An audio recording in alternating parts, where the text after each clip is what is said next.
I'm Jess. And I'm Jen. We're just two run-of-the-mill casting directors looking to have a little fun while tearing down the curtain on casting, the process, and how the sausage gets made. So many misconceptions have come from outside sources, so we're here to clear the air and make sure everyone gets a full picture of all that goes into casting your favorite TV shows and films. All the while, we'll be drinking some amazing cocktails and spilling the tea on some of the most outrageous stories we've come across in our careers. Maybe we'll even bring on a few exciting guests along the way.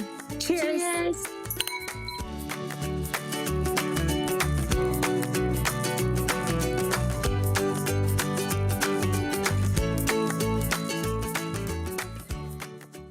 Good afternoon. Good evening. Welcome back to Tipsy Casting. We have a very special guest for today's episode. We are so thrilled to welcome the wonderful and talented A+++ producer and lit manager extraordinaire, Rachel Miller of Haven Entertainment. I had the absolute pleasure of working with Rachel on the Netflix limited series Devil in Ohio, and I'm so excited to be able to introduce her to Jen and all of our wonderful listeners. She's a spitfire and so incredibly smart, kind, and very good at her job. A little bit more about Rachel. She is a founding partner of Haven Entertainment, a management and production company based in Los Angeles.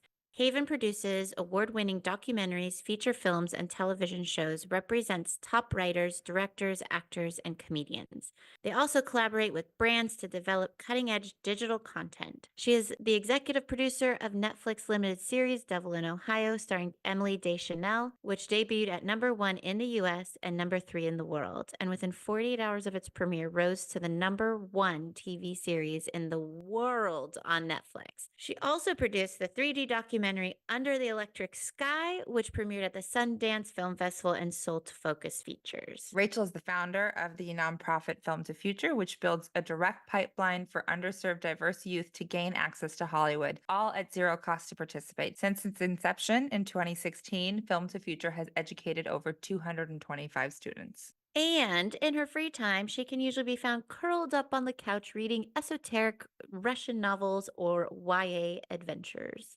Now grab a cocktail Or a mocktail. and enjoy.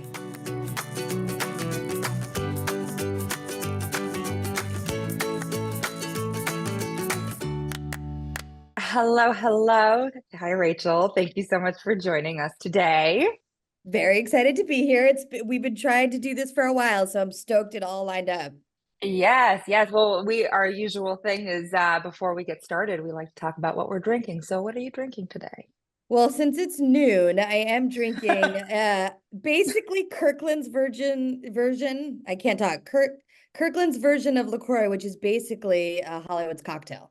That's amazing. I was trying to say like virgin cocktail and it didn't come out right, but it's basically that. Oh man, I used to be the biggest LaCroix drinker. Like I would buy it in bulk from Costco. I don't know if they still have it there, but No, they got Kirkland's brand. So they just substituted it all. That's crazy. I miss it. They don't have it over here. Oh, that's funny. What about you, Jen? What are you drinking? I picked up I poured it real fast. So a massive glass of sparkling rosé. I like it. Because I was just like dumping it in. That's funny. And I don't know if you know this, but Jen's based in London, so she's just a few hours ahead. Well, so it's real cocktail time. It's like so I mean, it's 8 o'clock. It's always drinking. To be fair, the British really abide by it's always drinking time. It's like 3 hours past drinking time for you. You're like you're on your second glass. Yeah, actually,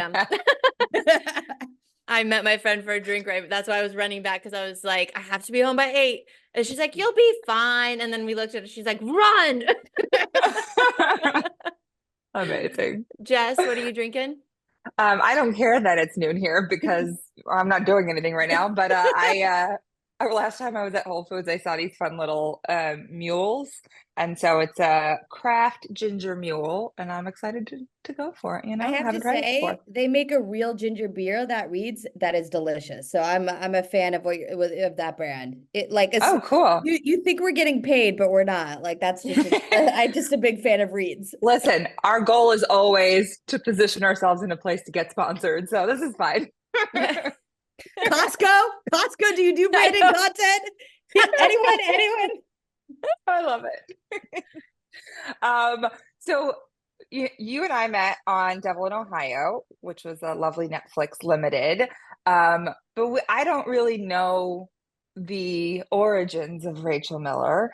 Oh, So, so we would love to. How did you get into this crazy world as now a lit manager and producer?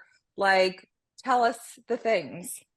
sure. I'll try to do it fast. And if it's too fast, you'll tell me. Yeah. I have a bit of an interesting story where I grew up in LA, but I went to a very religious school and did not know anything about Hollywood, had no connections, didn't know that was a thing. I was told, you could be a doctor, a lawyer, accountant, maybe a teacher if we were getting wild.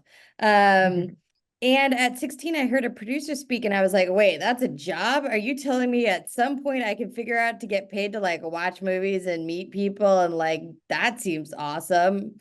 And that really changed my life. And I ended up started interning at 16 with a very big female producer who unfortunately has passed away, Deborah Hill, but she was like the first big female producer, Halloween, Fisher King, John Carpenter. And she helped me get into NYU, had a summer high school program that I went to. And I was like, wait, you're telling me I could go to college and like watch movies? Like that's a thing? Wait, what? So I ended up going to School of the Arts, and I did school really fast because I was paying my own way through college and I didn't have a ton of money. So I did school in 3 years and graduated at 20, and I was working full time teaching at a public school in Manhattan while I was going to school, film school, which is a bit of a wild experience. And then came to LA and did a year at Endeavor before it was WME, when it was old school Endeavor. I worked in lit.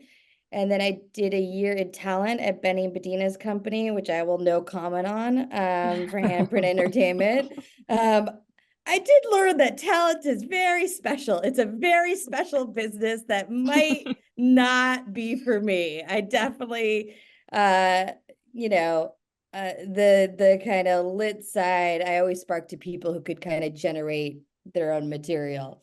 And although I do have a very funny Mariah Carey story. And Let's then hear it. we'll come back to that. And then I did Yeah. a year as an assistant at Red Wagon, and it was amazing. The year I was there, we made like 6 movies, and Jarhead and Memoirs of Geisha and RV and Bewitched and Stuart Little 3 and Hollow Men 2. It was a great year. And then I was 23 and I didn't want to be an assistant anymore. So I called my best friend Jesse Hare, and who was also an assistant at a lit management company. I said, I know, like, let's start our own company. We don't know anything. What could go wrong? I didn't have money to go to grad school, which I think a lot of people would have done, to go to the Peter Stark, but that was like 50,000 a year, and that seemed Oof. like a lot of money even at the time. And I'm an old person, and then I was like, that seems like a lot. So Jesse and I started Tom Sawyer Entertainment in 2006, and 6 months into business, the first writer strike hit, and we were a baby writers company, repping baby writers. So that was soups fun. It was a great time for a young company with young manager producers, with young emerging writers. So that was great. And we survived that. And then we made a bunch of indie movies, Happy Thank You More Please, that won the Sundance audience. That was ours. That's one of my favorite movies. I didn't know you did it. Look at I that. love that movie. Yeah, so my partner Jesse Hare was responsible for that one, and then Jesse made Josh's follow-up Liberal Arts. Mm. Um, but it was kind of crazy. Like, I think like the second year of having our company, the thing we produced won the Sundance Audience Award, which was a wild experience. Huge. Yeah.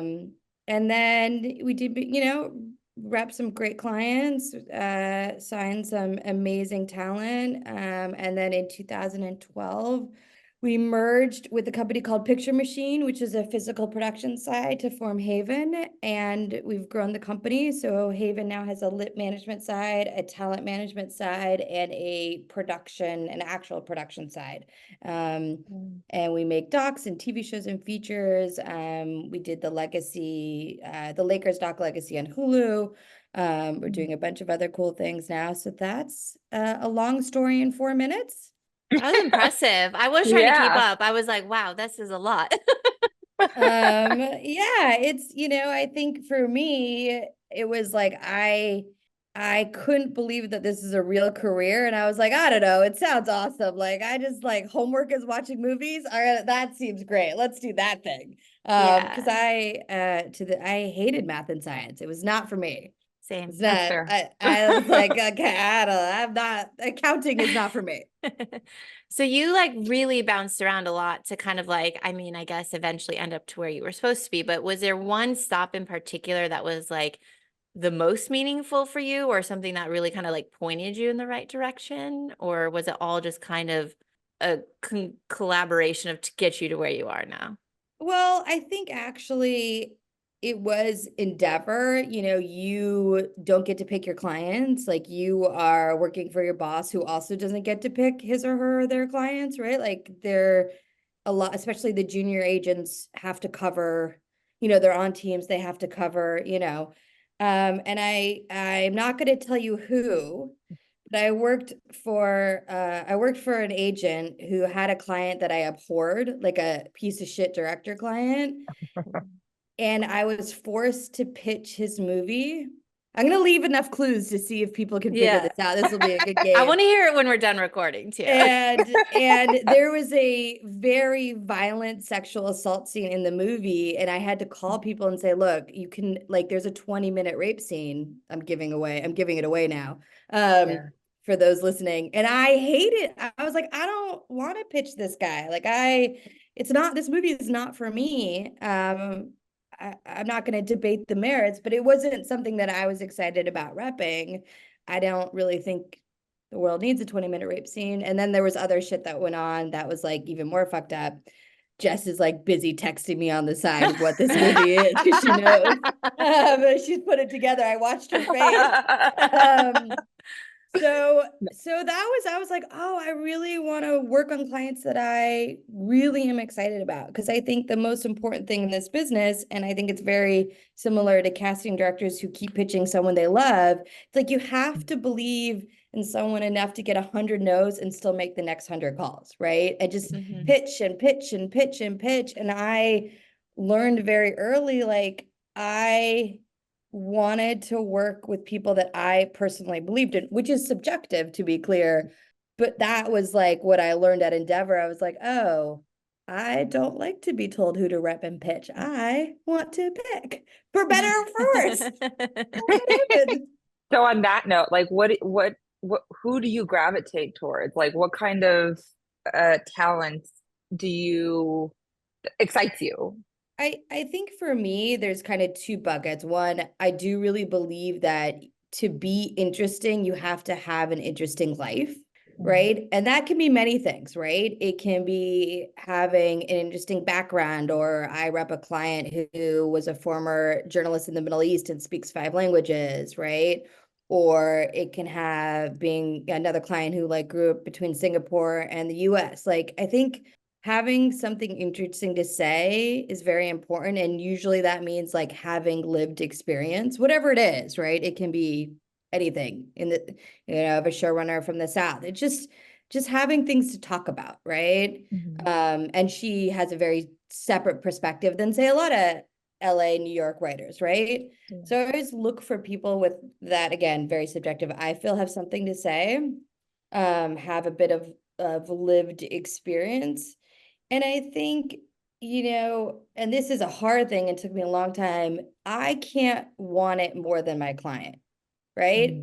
You have to want the thing, like you as the creator have to want the thing more than anyone else. And it took me a long time to get to understand that, where like sometimes you'd want something more than a client, or I'm sure you both have had the experience, like you wanted something for an actor maybe more than they did.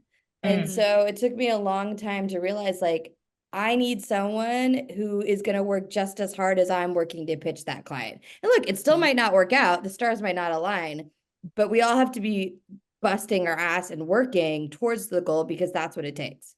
So do people come to you to like be reps, or do you find people? How does well, now it's different because I've been doing this a long time, over 20 years. Now it's mostly word of mouth, or like referrals from other clients or friends. So referrals at this point.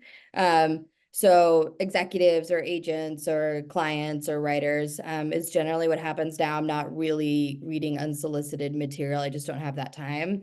In the beginning, I was 100% on the hunt. Like I was looking at screenplay competitions and Nichols and like showcase, all the things. Now it's a bit different, but definitely in the younger days, like knocked on all the doors, looked at all the things, tried to get in early and find people, before they really popped. Yeah.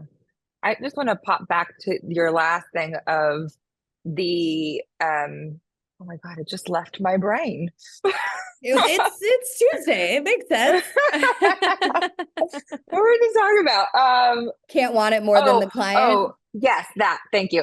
Because we know what that looks like for actors. There's a lot of actors that they get to a certain level and then they're just like, well, it's my rep's job to carry me now. So, like, just out of curiosity, like, what does that look like on the lit side? Like, what is the hustler client doing to make sure that the scales are balanced between you and them? And this is, again, my personal viewpoint. Everyone has their own opinion. I really believe that someone has to have a new piece of material every 3 to 4 months.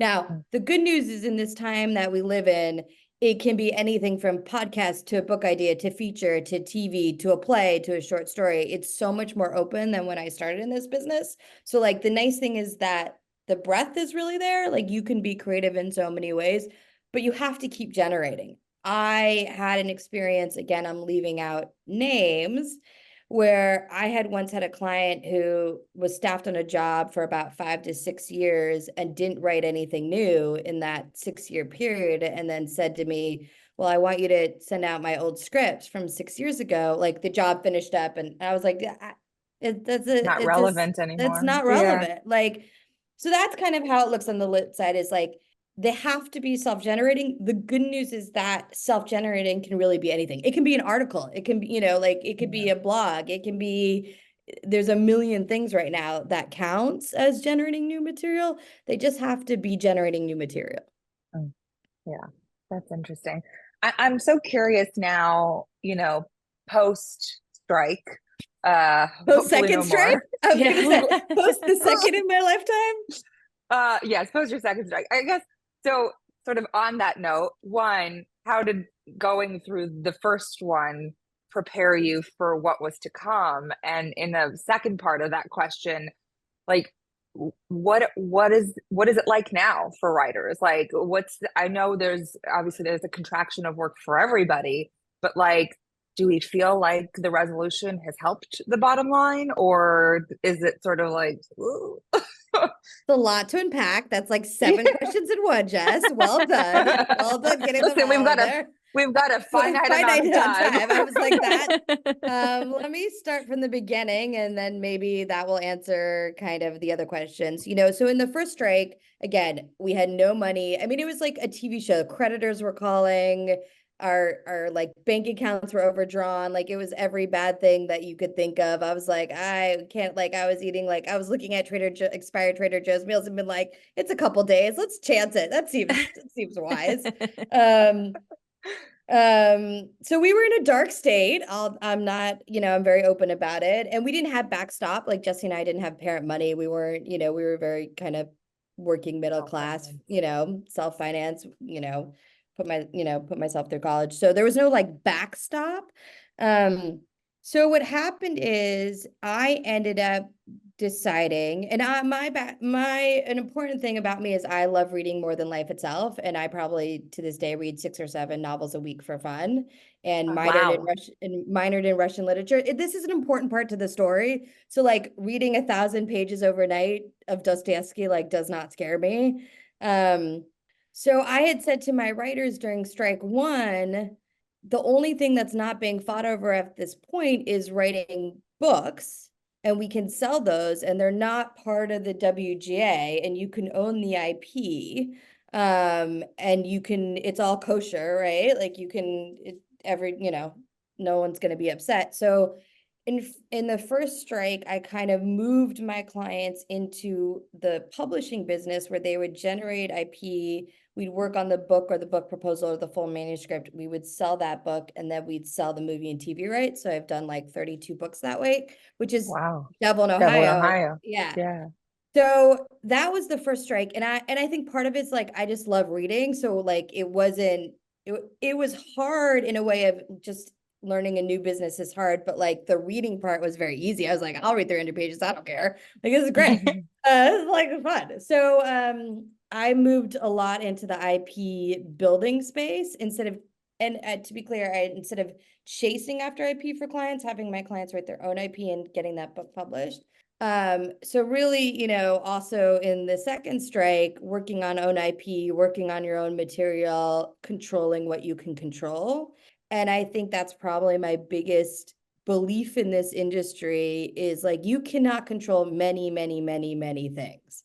You can only control what you can control, and you should be working on that. So like for writers, that's working on their material, right? Whether it's a script or a play or a book, I don't really care. It's working on the thing that they can control, right? For actors, that's, and I'm, auditions and classes and material, right? Like control what you can control and put your heads down and focus on that. Eyes on your own paper. Yeah.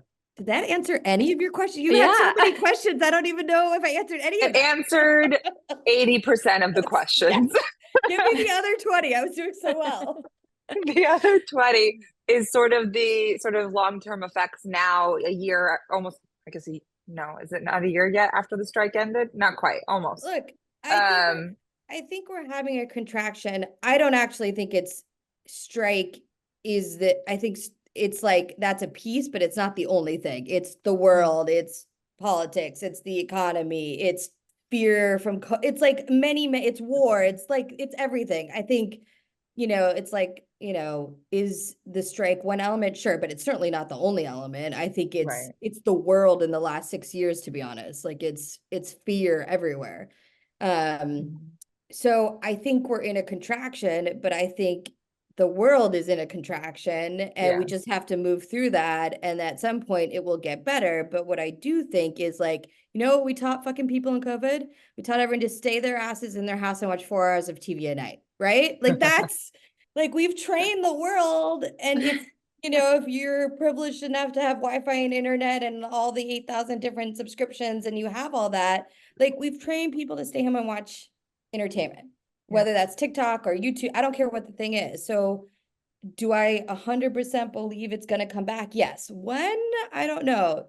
Is it true we're in a contraction? Yes, but it's not going to be forever because like we've trained everyone to gobble up what they're watching at home. And then we're going to need to replace it at some point. Yeah, it's definitely, I think it's one of those things like, at least I feel like for the last 10 years, everybody was saying the bubble's going to burst, the bubble's going to burst. Like there's just too much content. So I don't know how you feel about it. I feel like we'll never be at that level again with the sort of the peak content, but I think we'll find a new normal somewhere between now, where we are now and where we were. I think the hard thing, and this is my theory of life in 2024, it's cutting through noise, right? Because when I talk about entertainment and I talk to my clients, we're competing with everything, with Instagram, with TikTok, with Etsy, with eBay, like, and with the news. Oh my God, my husband in the news, I can't even tell you on the phone. I'm like, I can't anymore with the news. So like we're competing with that. Everything is competing with each other, right? So to me, the future is going to be like, how do you cut through the noise? And by noise, I mean anything on your phone. And video games, and like everything is competing for your eyeballs right now, right? So that to me is the question. I don't know that it matters if it's peak TV or not, because it's peak interwebs. You know what I mean? Like it's peak fucking YouTube, just content. That's it. Like news, right? So that's what I think the real problem is. How does anything cut through the noise when with what we have in our hands, you're literally competing with everything?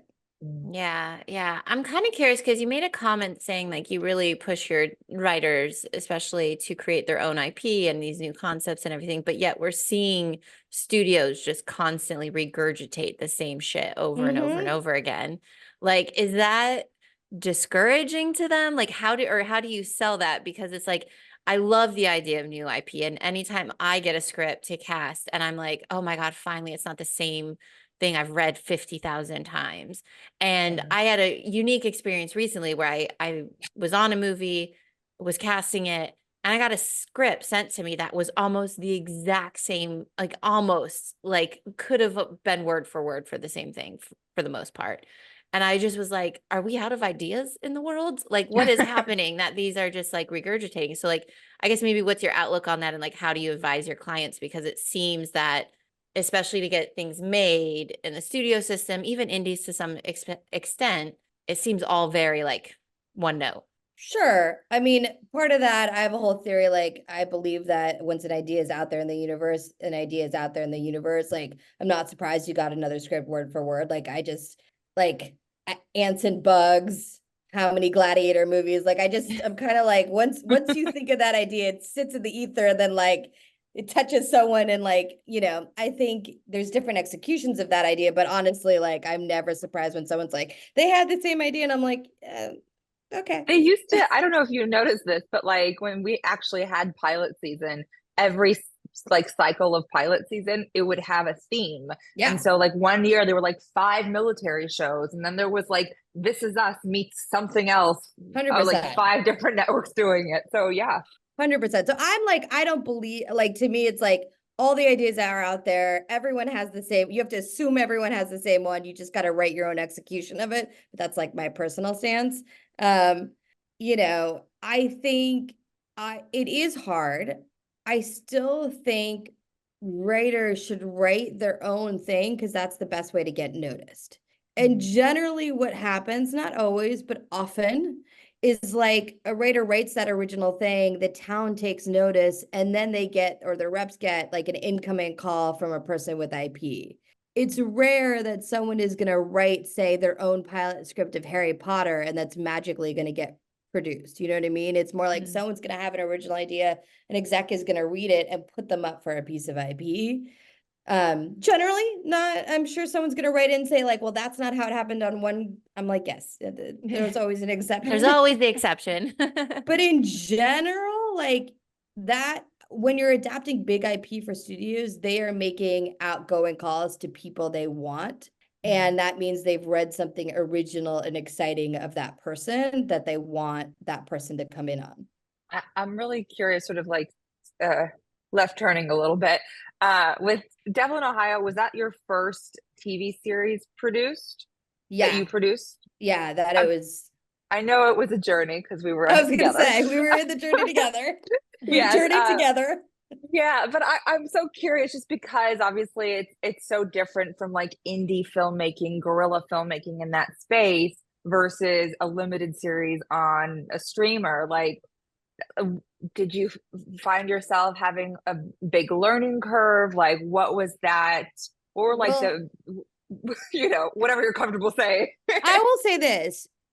Devil in Ohio is actually closer to an indie film than people might realize. And we took it that way. And my background in indie filmmaking actually prepared me for Devil in Ohio, because in indie filmmaking, you're used to not being able to throw money at the problem to fix the problem. You're used to being able to, you have to create a problem solve. And for the budget and the schedule and the timeline and COVID and all the things we were up against, we took it and we basically used our indie filmmaking to make that show, to the point where, and most people don't know this, but we turned in everyone had all 8 scripts before we went into production, which doesn't always have it. But that way we could look at it like a whole 8-hour movie and look at it like an indie film, which in many ways it was an 8-hour indie film. Because of the box we were in, we had to be creative, if someone, and knock on wood, this didn't happen, like went down for COVID, you had to have solutions A, B, C, D, E, and F, right? Which is the same thing on an indie film. And luckily, I'm so thankful we had such strict COVID policies. We never, ever went down a day, which is like no one got sick on set. So the funny part is like all my indie filmmaking really, really came to bear in Dublin, Ohio. Because that was the nature of the beast. Yeah. I mean, and also, I mean, this is probably a little bit different. Just from my experiences generally of like, there are so many cooks in the kitchen when it comes to TV and like figuring out personalities and how to deal with everything. I think, well, because you're the boots on the ground as the producer. So I'm sure that that was a lot to take on for you, you know, traveling with one wine bottle at a time. I mean, look, in a lot of ways, it was interesting because, I was the only non-writing EP. It was me and Daria. Daria was the showrunner. And like, in a lot of ways, it was a great experience because it was the two of us, I wouldn't say against the world, but like, working very hard to produce something in a hard time, right? We're like, we couldn't fly up someone, right? And Just knows this. Everyone knows this. We only had 4 American actor spots and the rest were Canadian cast. So like we couldn't bring up an American if we needed to, right?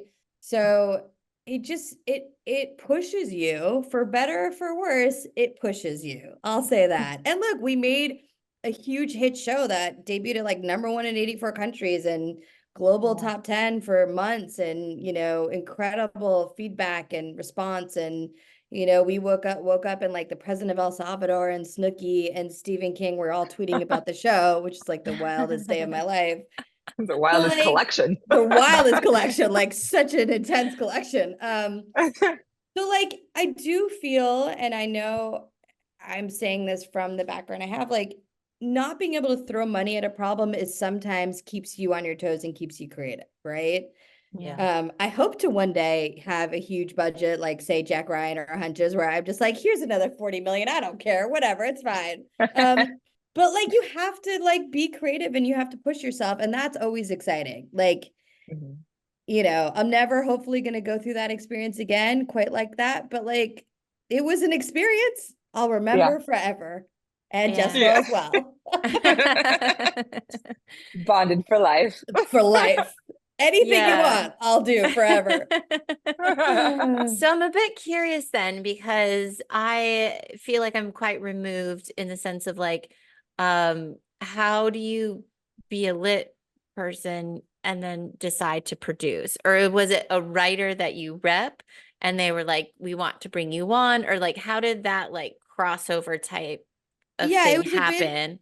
a bit of a kind of, this one was a bit interesting. Kind of, I had heard kind of something that had inspired this story. It's inspired by kind of real events. And I thought it was such an important story. I thought for me personally, it talked a lot about family versus chosen family. And I think that's very important. And I still think it's important, especially now. A story I believed in passionately. And so I took it to a writer at Haven, not someone I repped personally, but someone at Haven. And I said, I just think you're the right person to write the story of Daria. And she's very funny. At first she didn't believe me, but then she quickly did. And then she was like, oh, I am the perfect person to write the story. So she ended up writing the book and we worked on that together. And the book of Dublin, Ohio was actually based more from, it was a YA book. So it was more based on the teenager's POV.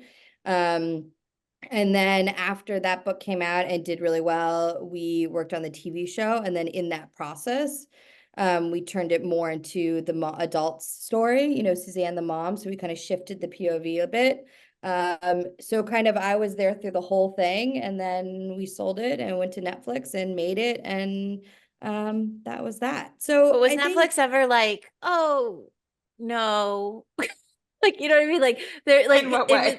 In what way? I was gonna say, no, sorry, of like you being a producer, because I'm like, it's interesting to me when people cross over and they're just like, because especially studios, I feel like are very, particular. I think, but I feel or like is it something that you managers tend to cross over more often, or just generally though, right? Who are you asking? Oh, you're asking me. Rachel. I was like, I thought you were looking at Jen. It's very hard on the Zoom. Yeah, I think look, yes, it's hard. I think it was very clear that it was me and Daria telling the story together. Like we went in with that perspective. I never had pushback from Netflix for that thing. There also wasn't very many people. Like, we had a studio, but they were pretty passive. So it was just me and Daria. There was no like 20 other producers. I think, and look, I could be making this up. I think people very quickly understand who adds value and they want value on teams. Mm-hmm.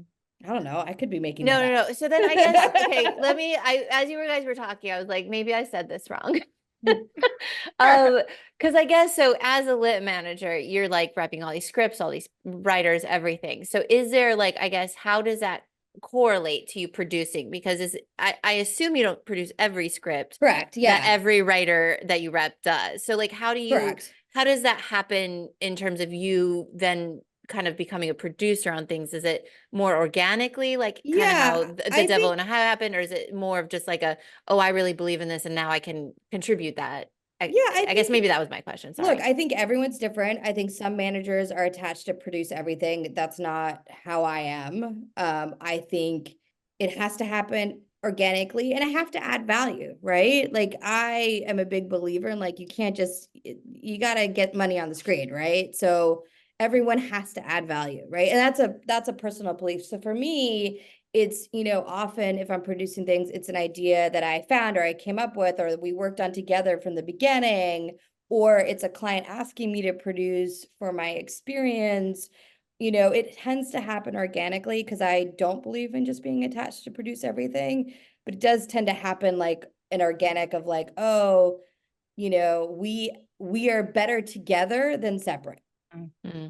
I just want to piggyback on that because in terms of adding value, for any showrunners, producers, anyone listening to this episode, I want to like brag about Rachel and Daria in this moment because I have never had a producer and showrunner that does their homework the way these two did. Like we would send the link of our selects and then by the next morning we would have an email back of exactly why this person was fantastic or exactly why this person wasn't quite right. And that was such a gift to us because it allowed us to maneuver in a way that allowed us to be really intentional with how we moved forward with each round of auditions.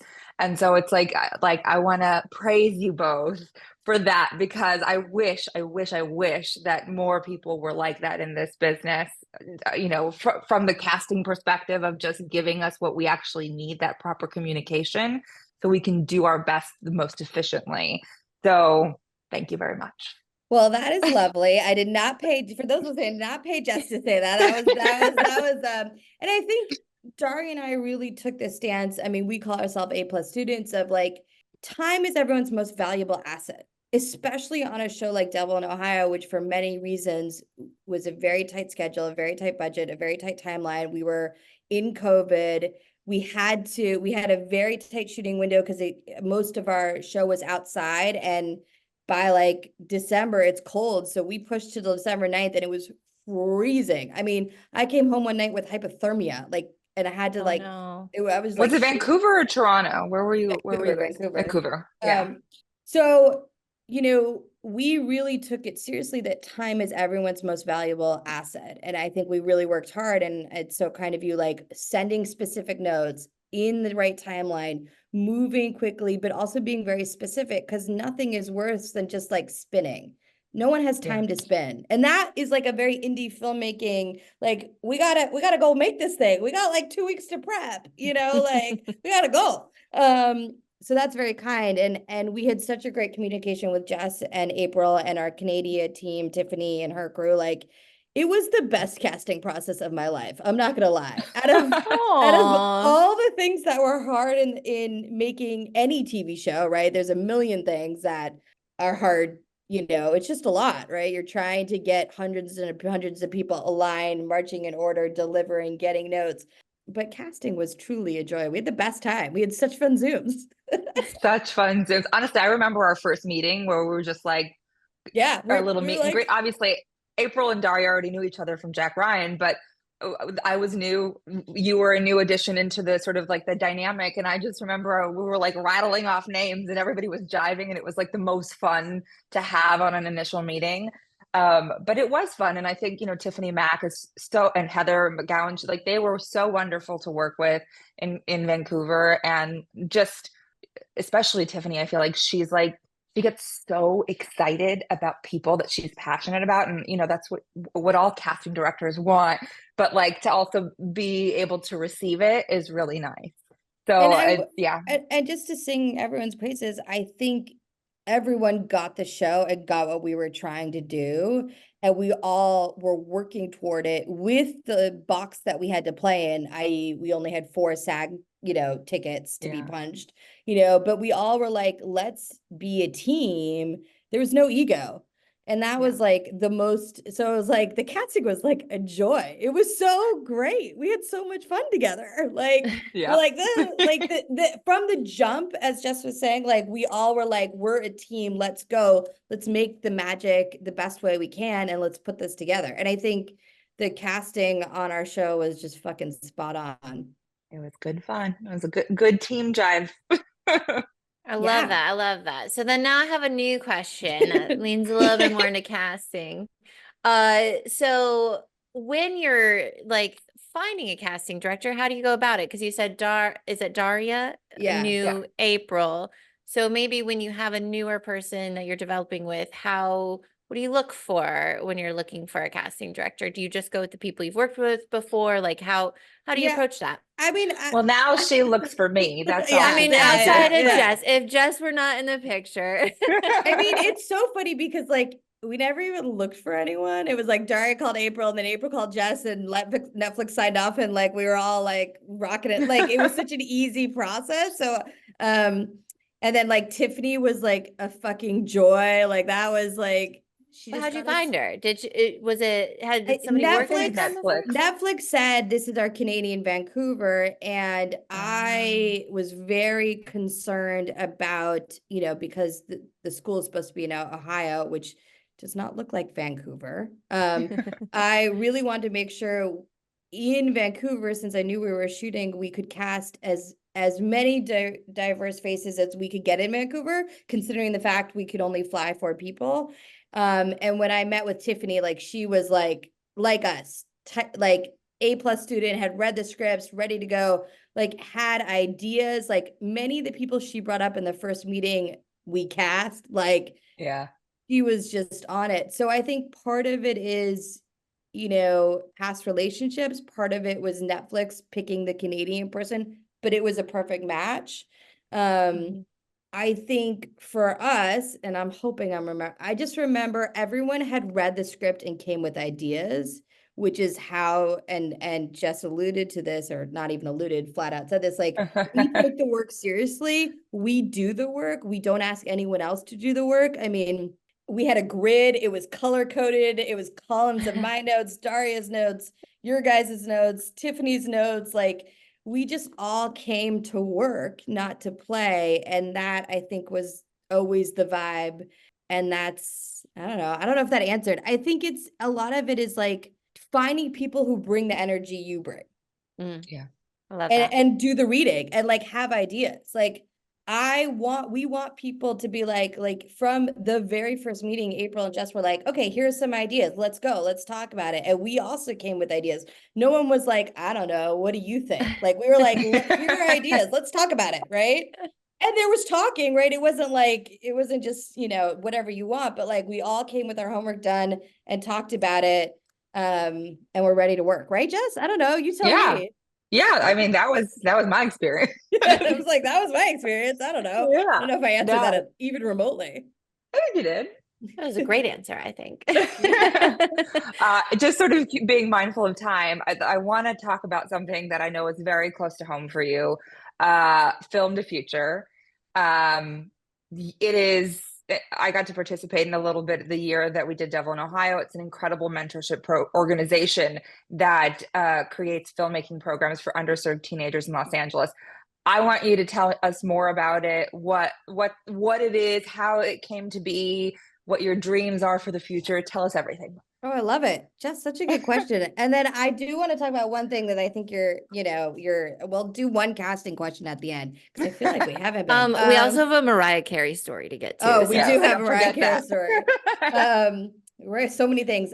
So, as I said, I taught public school in Manhattan, and when I was teaching public school in Manhattan, I saw this huge socioeconomic gap that happens very fast, very early. If you don't have parents and food and transport and summer camp and computers and just all the things, it's easy to kind of fall behind for nothing that you did.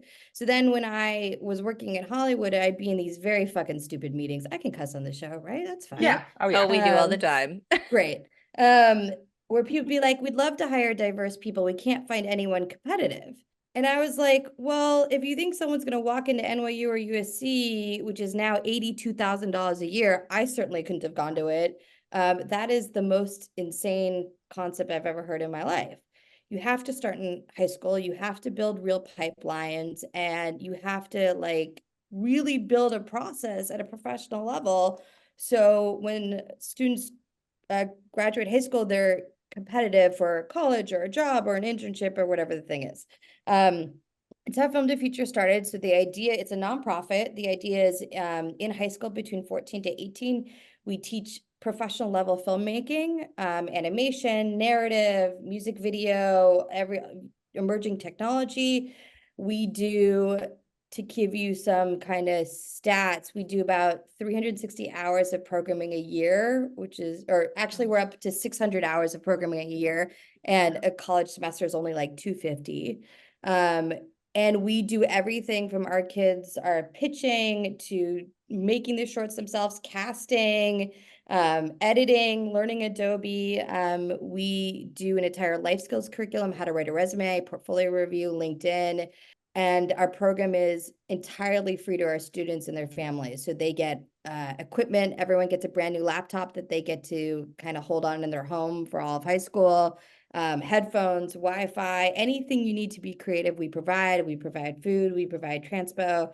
And then when they're 18, we work to get them into college or a job or an internship, whatever's the right path for them. And then since 2016, we've had about 225 students come through the program, over $2 million in college scholarship awarded. I think we're at our 135th paid job or paid internship. Our alumni are now, cinematographers and showrunner assistants and assistants to VPs. I know we have so many things to discuss. So I just got sick of people talking about an output problem where in my experience, we have an input problem, right? Yeah. If there's you're not building a real pipeline, no one's magically going to fall from the sky. And education is just, I see it all the time. Arts are the first things that are going to get cut in public schools every time. So how are you going to have a portfolio and a reel and a resume and connections of all the things you need to enter this business? And I decided that I could build it.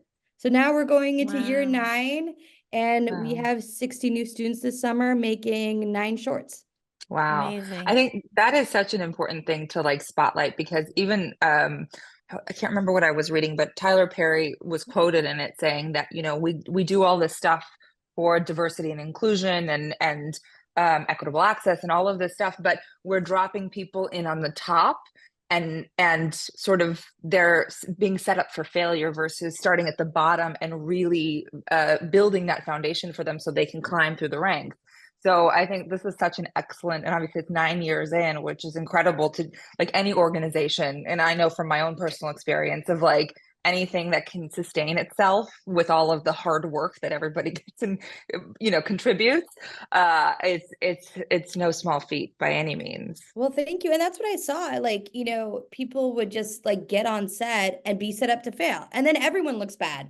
The person, the company, the nonprofit, it's a lose-lose. And I was like, well, that doesn't make any sense. No one's winning. Let's build a real foundation so everyone wins. And now, we're having amazing success where, our alumni are just becoming assistant editors and just climbing the ranks because they've been set up to succeed, which is the most fun.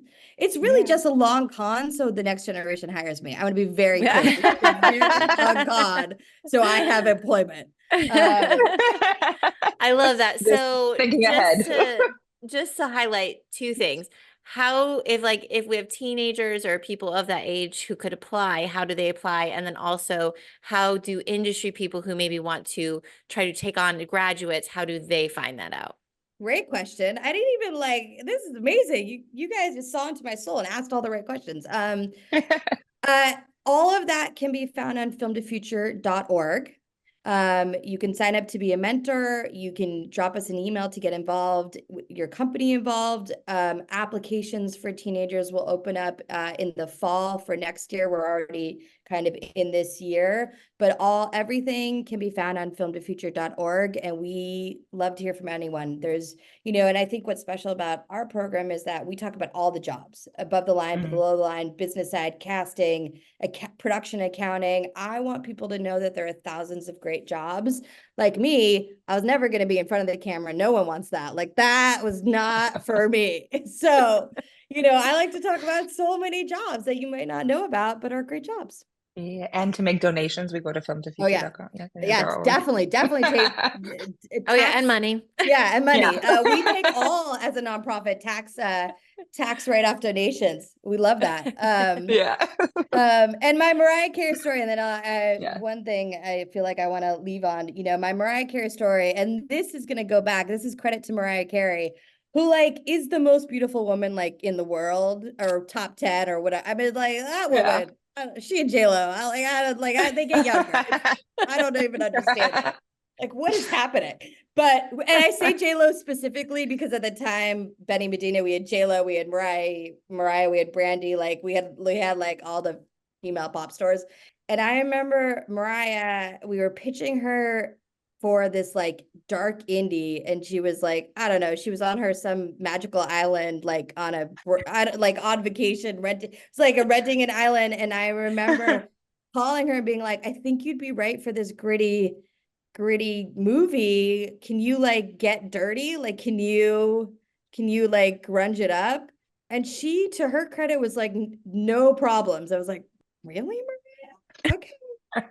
Can't wait. And she found a dirty shirt and I guess didn't wash her hair. Also Mariah Carey dirty is the funniest thing. It's me on a regular day. Yeah, it's but I just remember, and she sent me this audition tape, and I was Mariah Carey going for it. And it, to me, do the work, control what you can control, right? If you want it, you got to go for it. And even if you're Mariah Carey on your I swear to God, $20 million island, she found a dirty white tank top and greased her hair up and got after it. And I was look at you, Mariah. Still gorgeous, but whatever. We're gonna give it to you. We're gonna give it to you. Her no makeup look is obnoxious. It's what we try to look like when we have to go to a red carpet event, and she's I tried really hard to look bad today. but I think that ties into what I was gonna leave, because I know a lot of actors, and I listened to a lot of the episodes and they were great. It's I think you can, as a writer, as a producer, as a director, as an actor, you can only control, as a casting director, you can only control what you can control. That's it, right? You can't do all the other things. I'm playing with my hair clip, so if you hear that noise. So I think it's about, for anyone, doing the work, controlling what you can control. People always ask me what secrets are there to getting cast? And I'm sure they ask you, and I'm there's not. Do the fucking work, control what you can control, read the script, do the research on the show and the project and who you're meeting with. But ultimately, that's what you can control. Don't be late to a Zoom. There's nothing more annoying than if the showrunner and the, we're all here, control what you can control. Yeah. And I think that would be my one tip.